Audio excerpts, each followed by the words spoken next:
अध्यक्ष महोदय, आपने मुझे 10वीं पंचवर्षीय योजना पर बोलने का अवसर दिया, इसके लिए मैं आपका आभारी हूँ। आपने मुझे कम समय दिया, इसके लिए भी आभारी हूँ। अभी मेरे से पूर्व कुछ सदस्यों ने हम पर यह आरोप भी लगाया कि हम योजना में विश्वास नहीं रखते।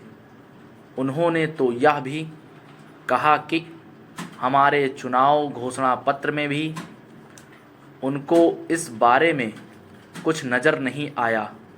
मैं इस बारे में यह निवेदन करना चाहता हूँ कि उन्होंने कोई दूसरा घोषणा पत्र देखा, गलत घोषणा पत्र पढ़ा और उसी को हमारा घोषणा पत्र समझ बैठे।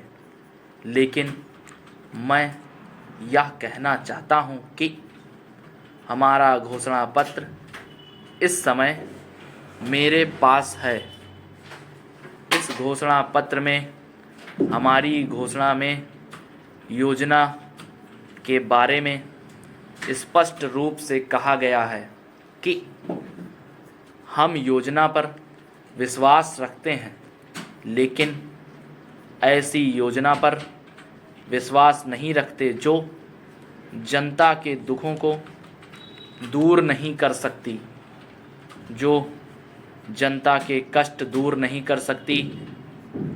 आज तक जितनी भी योजनाएं बनाई गई हैं, जिन्हें हम पहली पंचवर्षीय योजना, दूसरी पंचवर्षीय योजना और 10वीं पंचवर्षीय योजना आदि कहते हैं, और उन योजनाओं में हमने जो कुछ निर्धारित किया, उनसे हम जनता के दुखों को दूर नहीं कर सके और जनता के कष्ट दूर नहीं हुए। इन योजनाओं के परिणाम भी हमारे सामने हैं। बड़े बड़े अनुभवी बैठे, उन्होंने योजनाएं बनाई, लेकिन योजनाएं ठीक प्रकार से कार्यान्वित नहीं की गई। उन योजनाओं में काफ़ी दोष थे, जिसके कारण ये योजनाएं लोगों के दुखों को दूर नहीं कर सकी। लोग दुखी ही रहे। मैं यहाँ पर कहना चाहता हूँ कि जो हमारी योजनाएं थी, उसका परिणाम क्या निकला? उसका परिणाम यही निकला कि हमें रुपए का मूल्य कम करना पड़ा।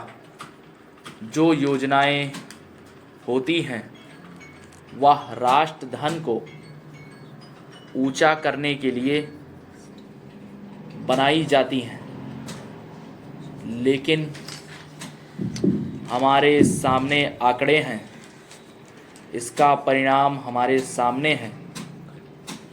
हमने अब तक 9 पंचवर्षीय योजनाएं कार्यान्वित की हैं, लेकिन हमारी प्रति व्यक्ति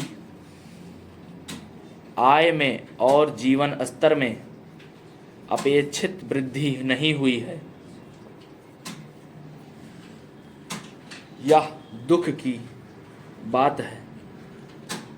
मैं यह कहना चाहता हूँ कि हमारा ऐसी योजना में विश्वास नहीं है जो जनता के कष्टों को, जनता के दुखों को दूर न कर सके।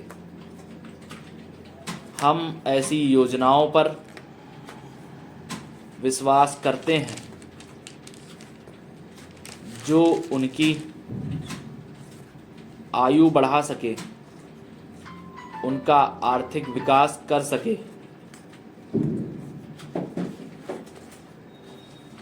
उन्हें उन्नत कर सके। स्टॉप।